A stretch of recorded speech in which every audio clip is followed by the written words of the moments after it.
আমরা চাই না যে ঘটনার ভিতর দিয়ে, যে বিভীষিকার ভিতর দিয়ে বিএনপি গিয়েছে, সেই ঘটনার আবার পুনরাবৃত্তি বাংলাদেশে হোক।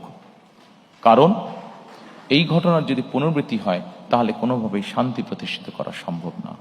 আমরা ক্ষতিগ্রস্ত হয়েছি, আমাদের নেতাকর্মীরা পঙ্গুত্ব বরণ করেছে, সহায় সম্পত্তি হারিয়েছে, কিন্তু প্রতিশোধ কখনো শান্তি এনে দিতে পারে না, প্রতিশোধ কখনোই ভালো কিছু এনে দিতে পারে না। এবং সেজন্যই আমরা মনে করি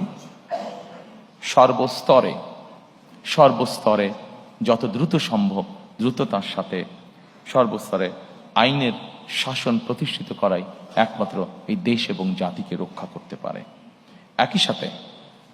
একই সাথে 2024 সালের যে আন্দোলন হয়েছিল, সেখানে বৈষম্য নামক এই শব্দটি অত্যন্ত গুরুত্বপূর্ণ ছিল।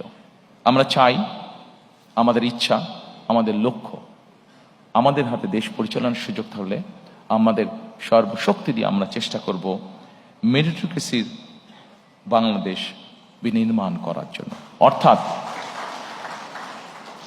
প্রিয় সহকর্মীবৃন্দ, প্রিয় উপস্থিতিবৃন্দ, একটি বিষয় আজকে আমাদেরকে অনুধাবন করতে হবে।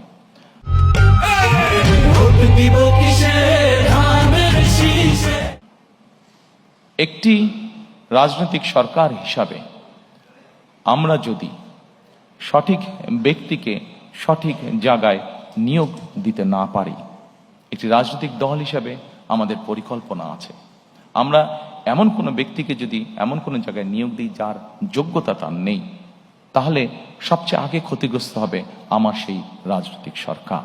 কারণ আমার পরিকল্পনা বাস্তবায়নের যোগ্যতাই তার নেই। ফলে ক্ষতিগ্রস্ত হবে দেশ, ক্ষতিগ্রস্ত হবে দেশের জনগণ। সেজন্য আমরা দৃঢ়ভাবে বিশ্বাস করি, দেশকে যদি পুনর্গঠন করতে হয়, দেশকে যদি সামনের দিকে নিয়ে যেতে হয়, অবশ্যই আমাদেরকে মেরিটোক্রেসি অর্থাৎ মেধাকে আমাদের অবশ্যই প্রায়োরিটি দিতে হবে। যার যেই যোগ্যতা যেখানে, তাকে আমরা দিতে পারি।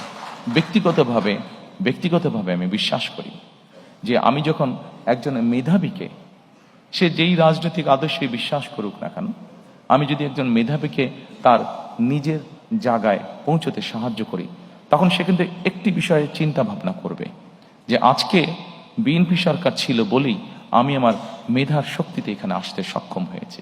কাজেই বিএনপি সরকার নিরপেক্ষতা নিশ্চিত করেছে।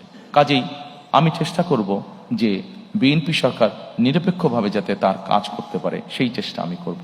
পুরো বিষয়টাকে আমি এইভাবে দেখি এবং সেই জন্যই আমি মনে করি যে যেইটা যোগ্য, যে আর যেই মেধা আছে, তাকে সেভাবেই সুযোগ দেওয়া।